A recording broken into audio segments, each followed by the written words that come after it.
Hello everyone, my name is Shraddha and I'm here to tell you a little something. First of all, a big hi to all my new brides. I'm sure you are damn excited for the new phase of your life. You're busy shopping and prepping for all your pre-wedding functions and figuring out the perfect look for your wedding. I'm not here to tell you something that everybody does, but here to tell you something that I wish somebody had told me before I got married. So, without wasting any time further, let's get started and understand what are those few things that every bride should know. Okay, so the first tip that I want to share with all of you is that do not forget to brief your videographer and photographer. So, when we book a videographer or a photographer, we do a lot of research. We search their Instagram profiles, we watch through a lot of content that they have prepared. But what we forget doing is briefing them about what is important to us, like moments that we really want or want to make sure that they are captured. And do not forget to do that. So, this was one of the mistakes that I made. Just to give you an example, like I wanted the moment to be captured when I leave my house for my wedding, and I wanted to bow down and pray and do a sort of a prayer when I leave my house, and that moment somehow was not captured. Probably when I bowed down to touch the floor and start my journey ahead, and it was not his mistake or the videographer, the photographer's mistake, but it was my mistake because I did not brief what all is important to me. So when we see through a lot of beautiful Instagram videos of people getting married, there's so many beautiful moments that are captured, and in reality when we see our own video, we feel that, oh, many of the moments got lost and are not captured. So I feel it's very important to brief them about what all things you want to capture, what are the pictures, or what are the or who are the important people in your family, and what all things you want to be captured, because in your head you're prepping a lot of things, either it's for your sangeet, for your mehendi, and different looks, different entries. But if we don't brief them and keep them on the same page that we are, the result will not be the same. So you get my point. Take out time, you and your partner sit down with them and try to explain them what are the important things that you want to make sure get covered from your special day. So do not forget to do that. Okay, so now sharing with you tip number 2. Don't do everything by yourself. This is one mistake which I did because probably I trusted myself more than I trusted anybody. Also, being an elder daughter, I am somebody who is always used to taking in charge, and I feel that, oh no, at the end of the day, I have to do it, so I'll manage it on my own. So, right from choreography to looks to entries, I did everything by my own. But there is nothing wrong in doing things by your own, but try to build a team.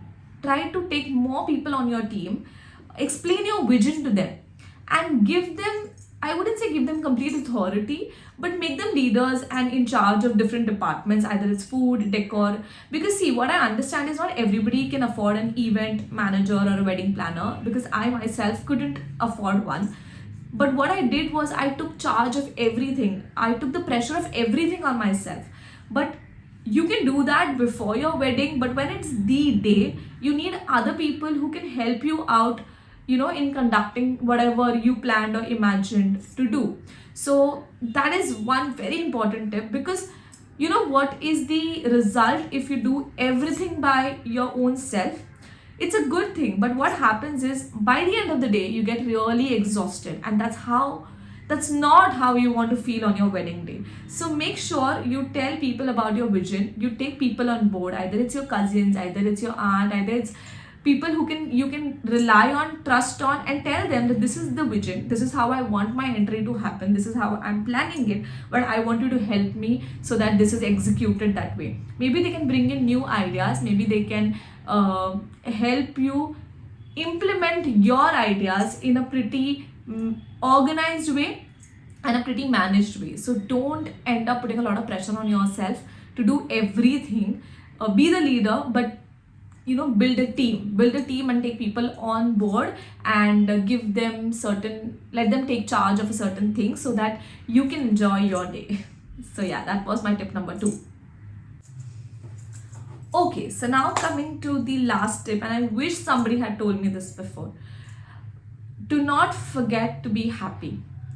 Trust me, this is very important. The amount of effort, the amount of money you've put onto your wedding day, most of the people, I think most of the people, you can talk this with your colleagues, with your cousins, with your family, and whoever has got married will tell you that they enjoyed their engagement or their pre-wedding functions even more than what they enjoyed their wedding.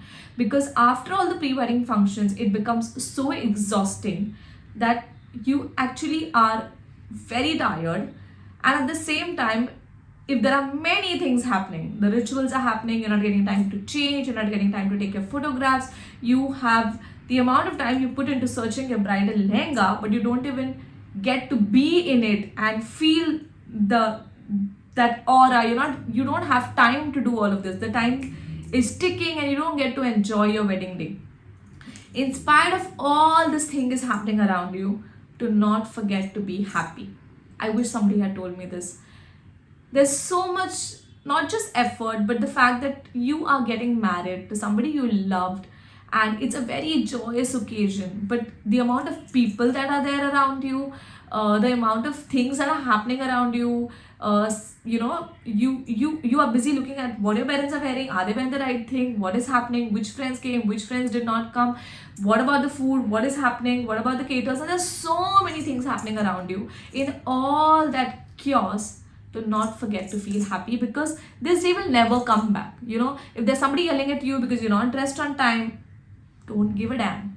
Don't give a damn, because you can figure that out later. I wish somebody had told me this, because I remember time was ticking. I didn't get to click pictures. I was not ready in my outfit and I had to come out for my reception, and I was really sad. And I wish somebody had told me this, because that's not how I wanted to feel on my most special day.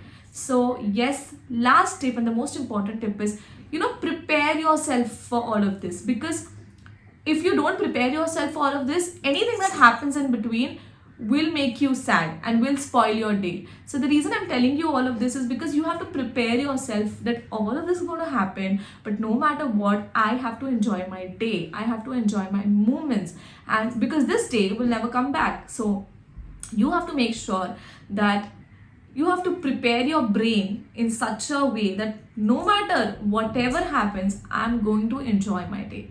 So make sure you make a note of all these 3 tips, and these were things that I really wanted to share for a longer period of time, because no matter what, anything and everything can go out of trend, but these 3 things are very important, which I feel will never go out of trend, and I wish somebody had told me this. So I'm sharing this with you so that your day is full of joy, the most important day of your life is full of joy and full of happiness, and you do not have any regrets after that. So thank you guys, thank you so much for giving your time and listening out to me, and I'm sure you will be a happy bride, and that's all I want.